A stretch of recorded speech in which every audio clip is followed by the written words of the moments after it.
Listo.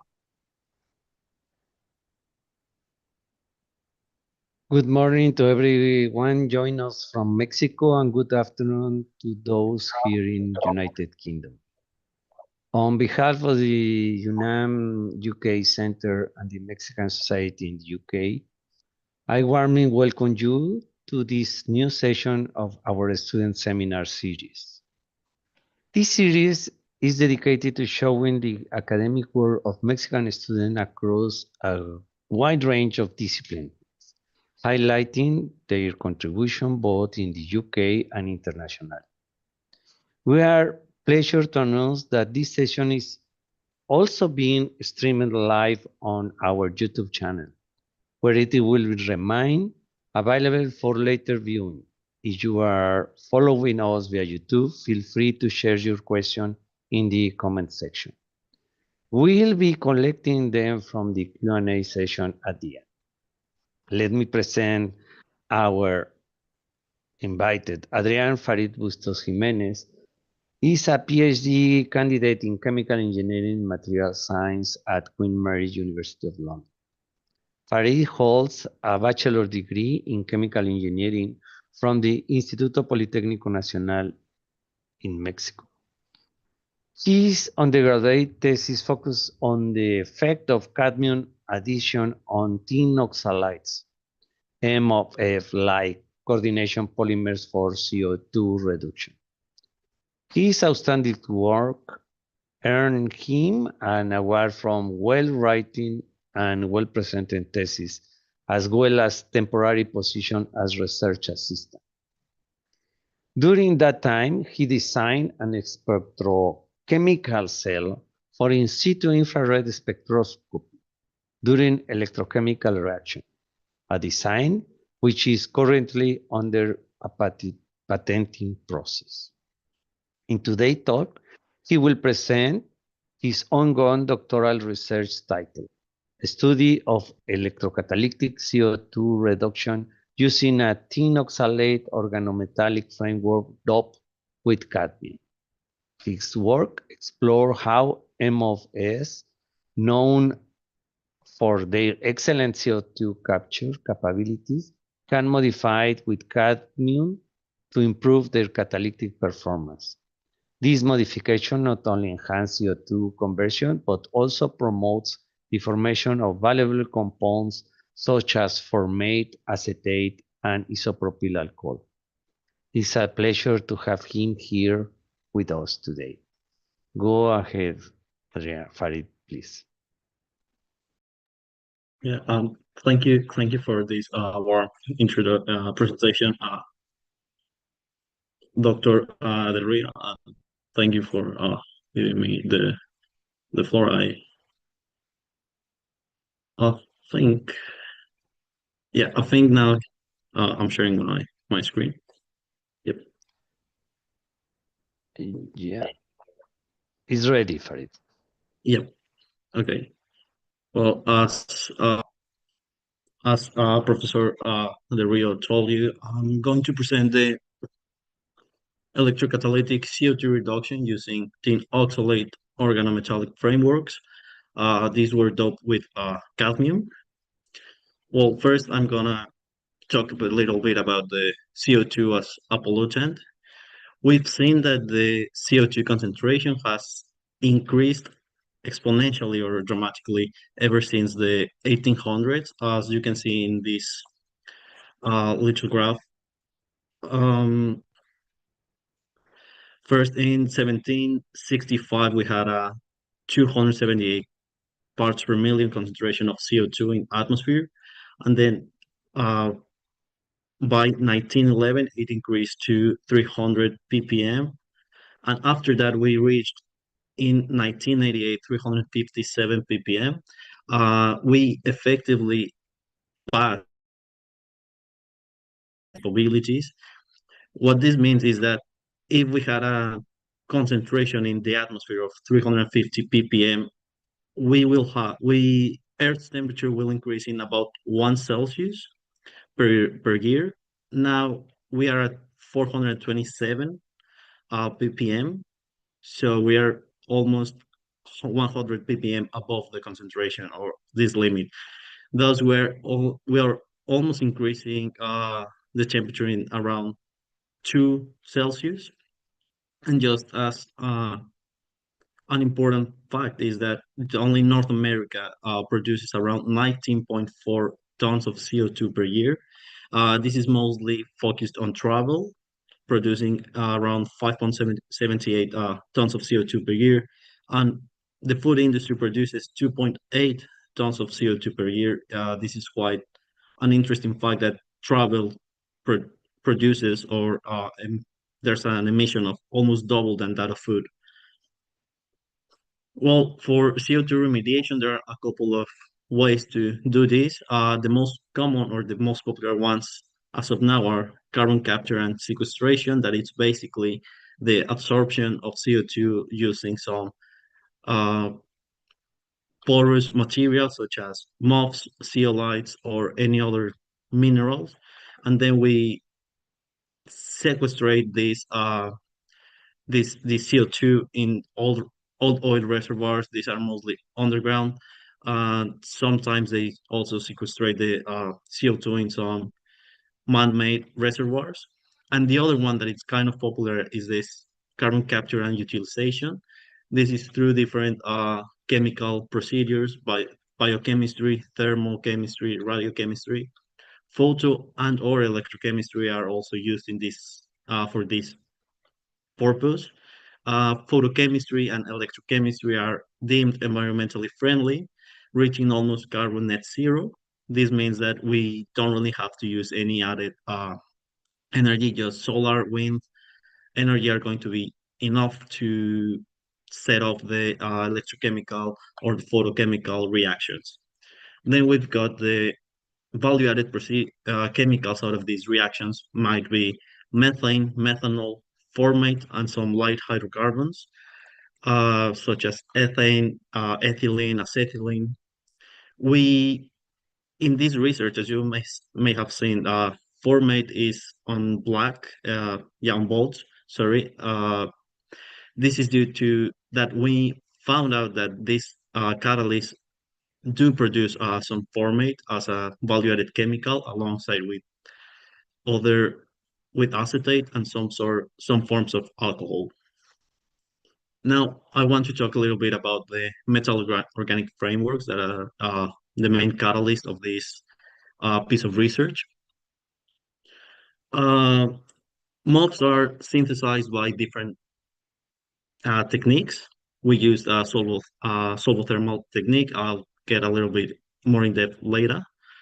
But we used two reagents, an organic linker. In this case, we used oxalate, oxalic acid, sorry, and then we need a secondary building unit that it might be any cluster, metallic cluster, or any metallic ion. We used tin ions and cadmium ions, but we could use some sulfates, uh, ammonium salts, and whatnot as the secondary building unit. Then MOFs have some great characteristic or properties such as the permanent porosity, which give us high surface area. Alongside with this permanent porosity, we've got a permanent crystalline structure. Then these materials like highly tunable. We can exchange organic linkers, we can exchange the SBUs, or we can even adorn the surface of the catalyst or material with some other molecules such as hydroxy groups. And all these characteristics make MOFs really versatile for different applications such as gas storage absorption. Here the porosity plays a huge role, also with the surface area. The gas storage absorption is usually for CO2 and methane. We can also use MOFs for heterogeneous catalysis. Due to the uniformity of the active sites, these are really useful. We can also use MOFs are used in heterogeneous catalysis as a support material for metallic nanoparticles, or they've been used for the reverse water gas shift. And finally, we can use MOFs for electro and photocatalysis. Most of the time, it's only for HER or hydrogen evolution reaction or the CO2 photoreduction. And in this case, we're proposing to use MOFs as a CO2 electroreduction catalyst. Or the technique we use for synthesis, it's a microwave assisted sort of thermal synthesis. We basically use uh, as reagents or precursor salts uh, tin-2 chloride, uh, cadmium nitrate, and oxalic acid. Then we measure uh, around 5 milliliters of ethanol, dimethyl formamide, and water, deionized water, and then we mixed these compounds in a beaker. We stirred that thoroughly, and we added some acetic acid to reduce the size of the particle. We took that, we poured this into an autoclave, and then we put that into a microwave, so which had a power of 20 watts, and we let that react around 5 minutes. Then we centrifuge and rinse that with plenty of ethanol and DMF. We centrifuge the particles, and then we let them dry overnight for 60 Celsius. We synthesize four materials: tin-oxalate, low content of cadmium tin-oxalate, medium content of cadmium tin-oxalate, and a high content of cadmium tin-oxalate that are going to be named as you can see here. Now, the first part of characterization we did was infrared spectroscopy and Raman spectroscopy. First, for infrared, we see that here we've got one of the carbonyl group. This is 4 carboxylic acids at 1712 reciprocal centimeters. Then we've got two coordination bands here at 1650 and 1383 reciprocal centimeters. This is for the bridging type of coordination. Then here at 1294 reciprocal centimeters, we've got unidentate coordination. And finally, here we can see some surface defects or surface adornation at 794 reciprocal centimeters. This is the hydrogen bonding of oxygen and some other hydrogenated molecule. Then with the Raman spectroscopy, we sort of see the same bands, the same bands. Here is the carbonyl group at 1700 reciprocal centimeters. Here is the first the bridging coordination, sorry, at 1610 reciprocal centimeters. Then, as you can see, for both of these coordination bonds, the bridging and the unidentate coordination, there's a slight shift of the peak. This is due to the addition of cadmium. It shifts from a low energy band to a higher energy band. We can see that also in the FTIR that there's some sort of shift, but it's not as noticeable as it is here. Then we observe here also the surface defect at 909 reciprocal centimeters. Here we can see tin oxygen bond at 507 centimeters and another tin oxygen bond at 180 reciprocal centimeters. So with these two spectra, we can confirm that the formation of the coordination polymers was successful, and then we can confirm that it is a tin oxalate or tin-based coordination polymer. Now, we did also some nitrogen physisorption or the BET analysis.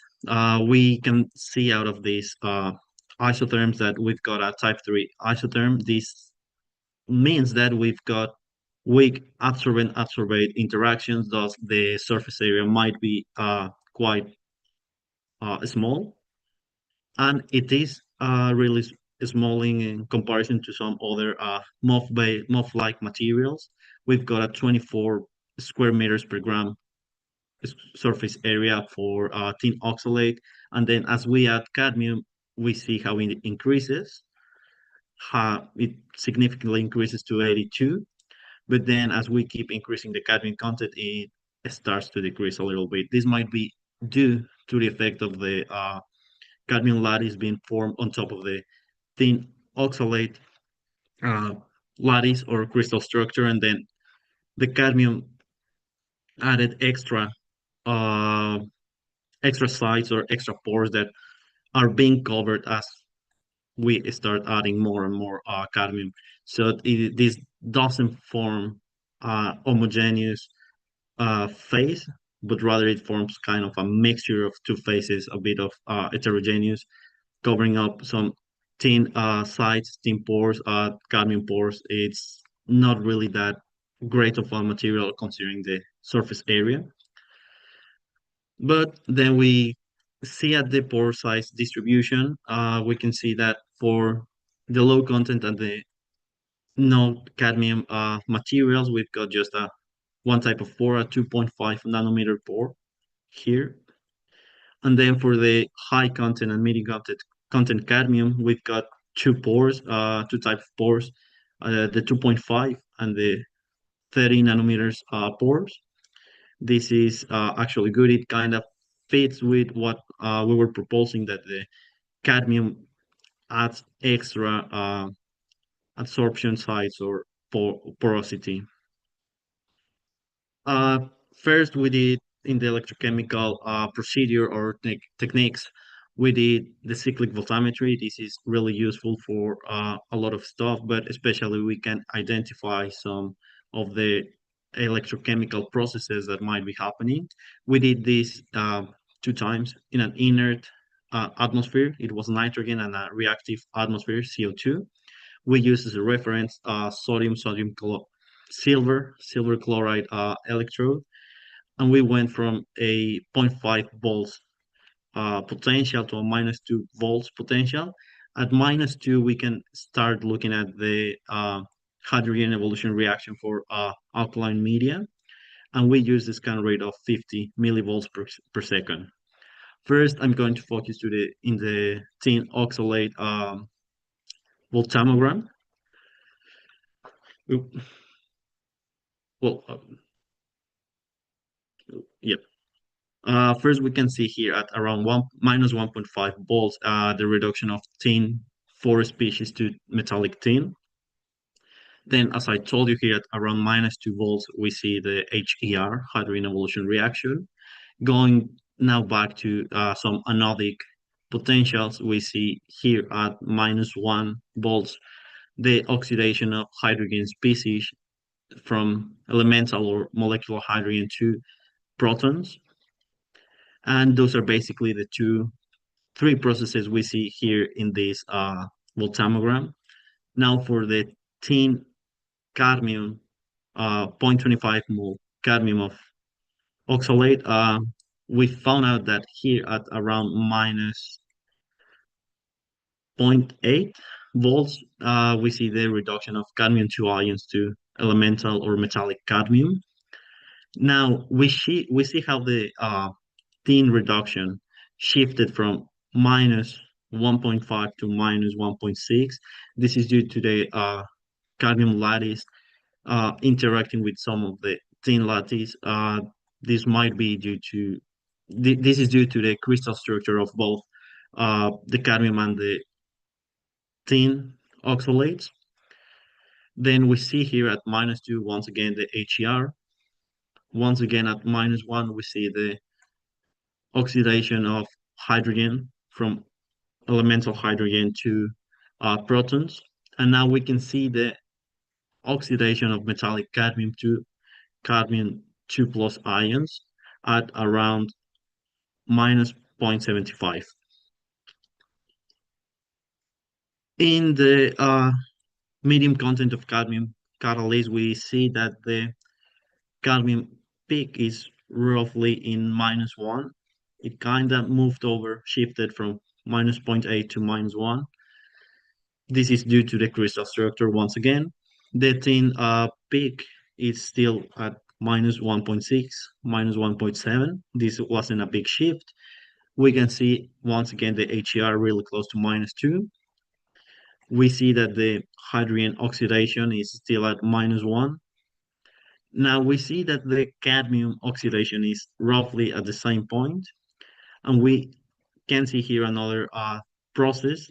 We weren't able to see what is this process related to from these voltammograms, and then we just focused on the minus 0.5 to minus 2 voltammogram or input or analysis for the CO₂. Now, when we go to the high cadmium content, we see that the cadmium is hindering the HER. We see that the tin and cadmium reduction are being hindered too. This is also, once again, because of the crystal structure. It's really a small peak here for the HER. There's no hydrogen production or hydrogen oxidation, sorry. This is very well linked, as you can see in the other peaks.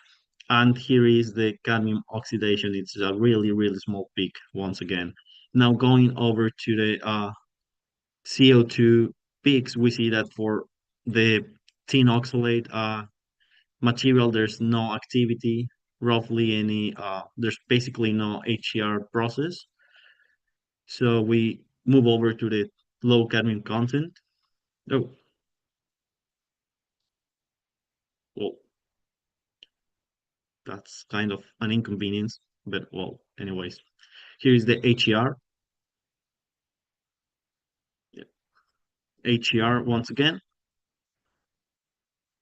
And then, as you can see here, we've got two CO₂RR products that are being oxidized, these peaks. These are the cadmium uh, reduction peaks on the HER.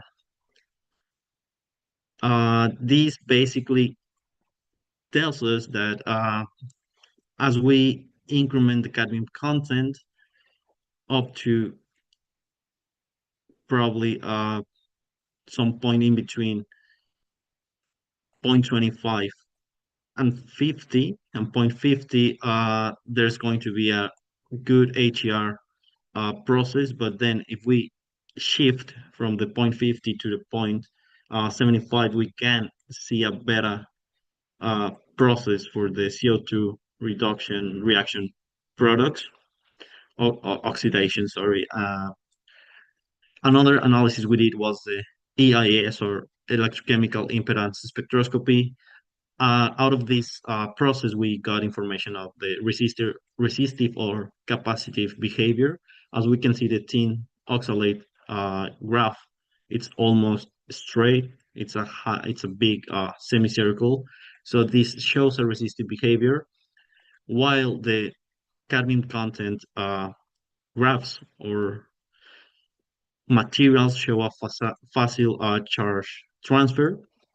As you can see, for all three materials, between 0.25 and 0.50 show the best capacitive behavior rather than the 0.75. This is a little bit more difficult to transfer the CO₂ charges for the reduction. Now we see that we did some fitting. We got this equivalent circuit. This is for the the low content and the non-cadmium added tin oxalates. And then we got another type of circuit for the high content cadmium. As you can see here, we've got this ZF. This is the Faradic element. This is a resistor. Thus, this is a little bit more difficult to pass the charge from the bulk to the electrode. And this tells us that there is only electrochemical processes for this small semicircle. Then for the other two, we see that the ZF, it's a G, it's a Gaussian element. This element explains that there are some coupled chemical reactions to an electrochemical reaction. Thus, this might give us different products. Hence, this is because of the cadmium addition. Then this is one big part of the project, the design of a spectroelectrochemical cell. We've got a PTFE cell, we've got a working electrode, this is graphite.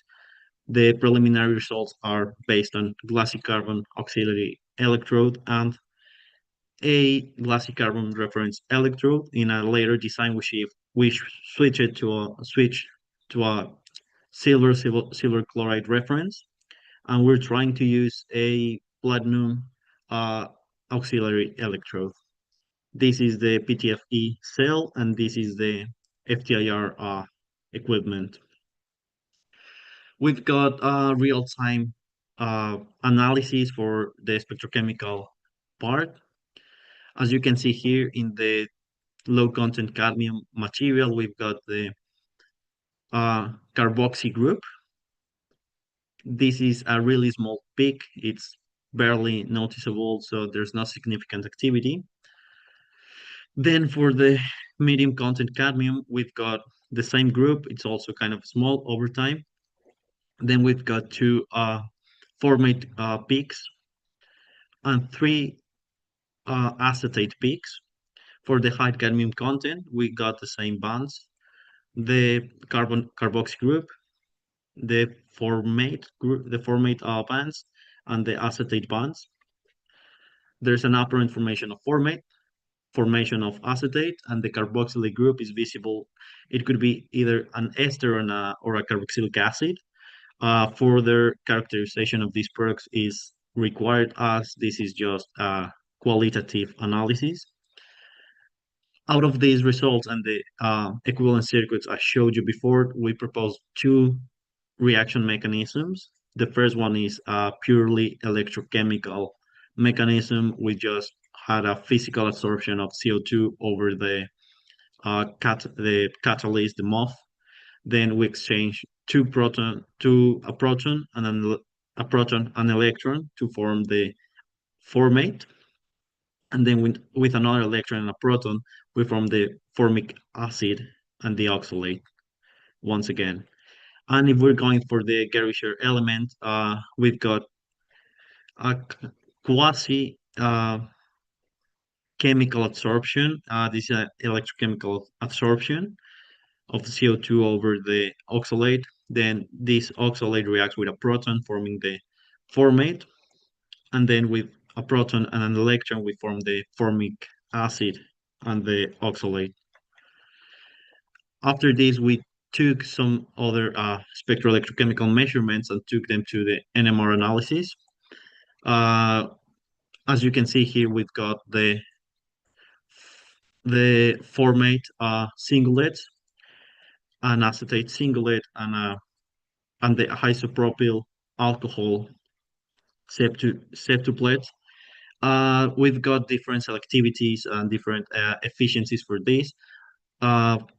The first thing I could tell you is that the least effective, and that is in according to the cyclic voltammetry, the low content cadmium is not as effective as the other ones. Then the medium content cadmium shows a greater Faradic efficiency for most of the compounds.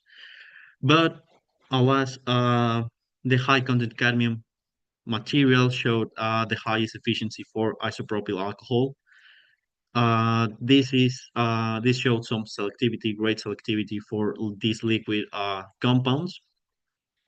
And after this, we could now propose a different or a better uh, reaction mechanism according to the NMR and the EIS studies. We can see that we've got the three products, the formic acid, the acetic acid, and the isopropanol or isopropyl alcohol. We follow first the physical absorption of CO2 over the MOF. This is a two proton, two electron charge transfer reaction over the MOF, and then we get the formic acid.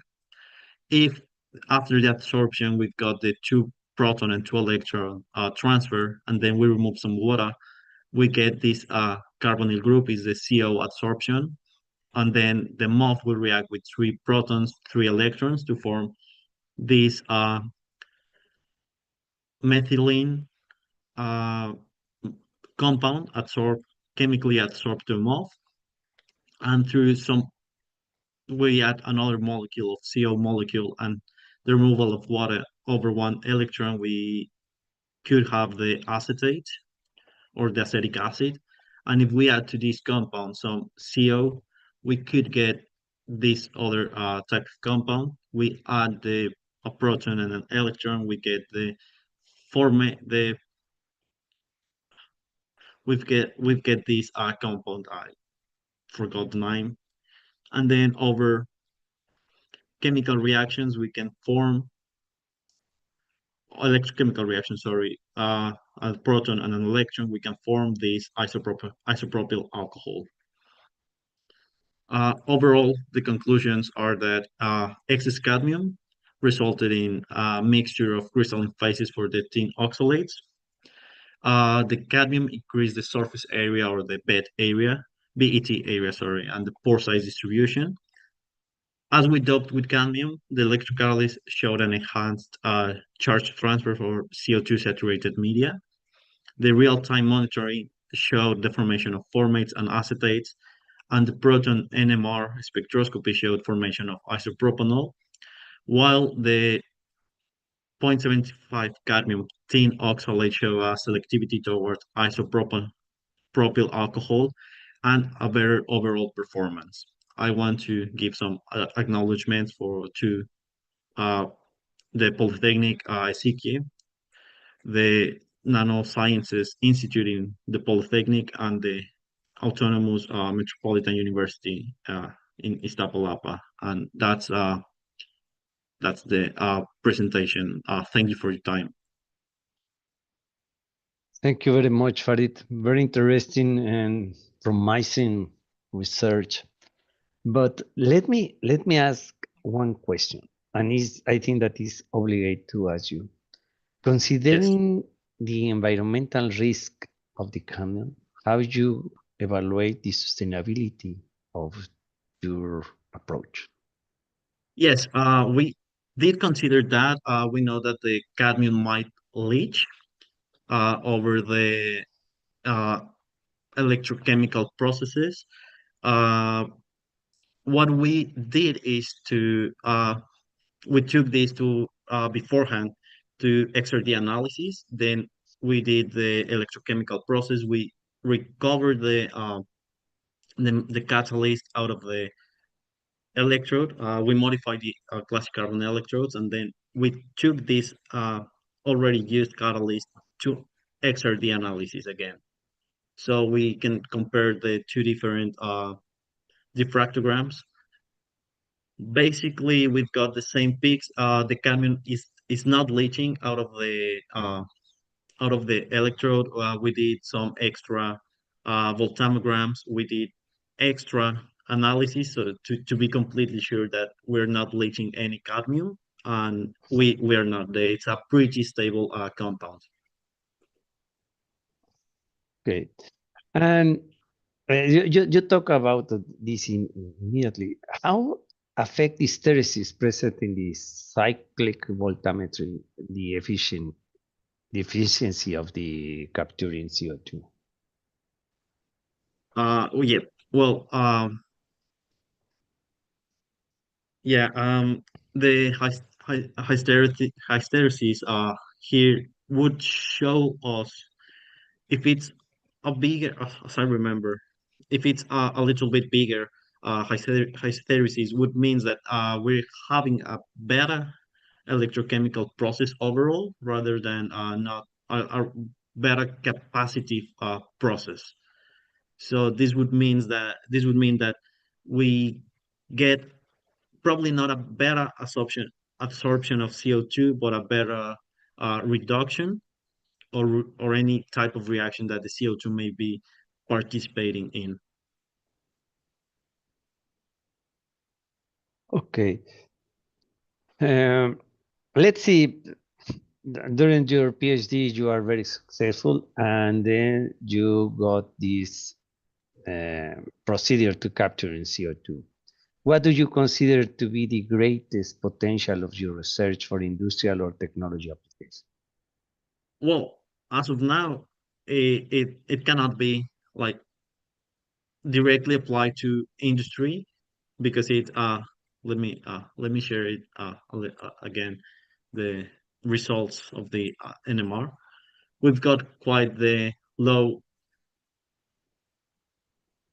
Just a minute. As you might look here, as you might look here, we haven't got that high production of these value-added chemicals, but overall, if we manage to uh, enhance or fine-tune the absorption capabilities for CO2, and then further enhance the production of especially isopropanol, that is the most selective towards the product that it's most selective towards, we could find an easier way or a sustainable way of capturing CO2 out of the environment, the atmosphere, and then further reduce it to isopropanol, or we could even fine tune these to formate or acetate. There are quite some reports that we could even reduce it to some other light hydrocarbons, such as methane. I've already told this in the introduction, of, I believe. And you could even get ethylene or acetylene that are also really useful for syngas. Okay, perfect. In the chat in YouTube, we have some congratulations for you from Erika Mariel Jiménez, Adrian Bustos, Martín Daniel Trejo, Yosa Lara Espinosa, and they all say that congratulations for you. Thank you. And well, I think that we have reached to the end of this session, Farid. Thank you so much for this very well structured presentation. It is inspiring to see the level of research Mexican students are carrying out abroad and how your work contributes to addressing global challenges like capturing CO2 in a sustainable chemistry. And to the audience, if you found today's talk valuable, feel free to share it, follow us in our social media channels, and keep an eye out for coming session of the Student Seminar Series, organized by UNAM-UK and Mexican Society of Students in UK. See you next time. Thank you very much for all of you.